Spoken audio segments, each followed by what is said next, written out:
আট Bangabhaban, last page বইয়ে রাষ্ট্রপতি বিচারপতি আবু সায়েম লিখেছেন।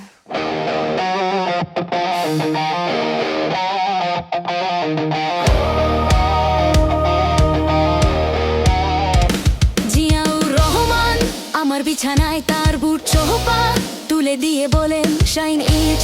তার এক হাতে ছিল স্টিক, অন্য হাতে রিভলভার। আমি কাগজটা পড়লাম আর পদত্যাগ পত্র, যাতে লেখা অসুস্থতার কারণে আমি রাষ্ট্রপতির পদ থেকে পদত্যাগ করলাম।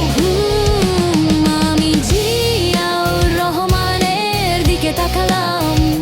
ততক্ষণে 8-10 জন অস্ত্রধারী আমার বিছানার চারপাশে অস্ত্র উঁচিয়ে দাঁড়িয়ে আছে জিয়া, আমার বিছানায় পা তুলে আমার বুকের সামনে অস্ত্র উঁচিয়ে বললেন শাইন ইট। আমি কোনো মতে সই করে বাঁচলাম, কোনো মতে সই করে বাঁচলাম, কোনো মতে সই করে বাঁচলাম।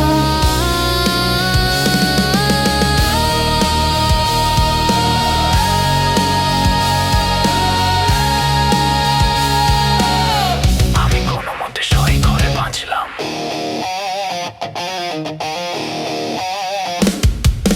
রাষ্ট্রপতি শাহাবুদ্দিন চুপ্পুকে একই কায়দায় সরিয়ে আজাদ 20 বছর পর পুনরাবৃত্তি ঘটালেন জেনারেল জিয়া সন্তান তারেক রহমান।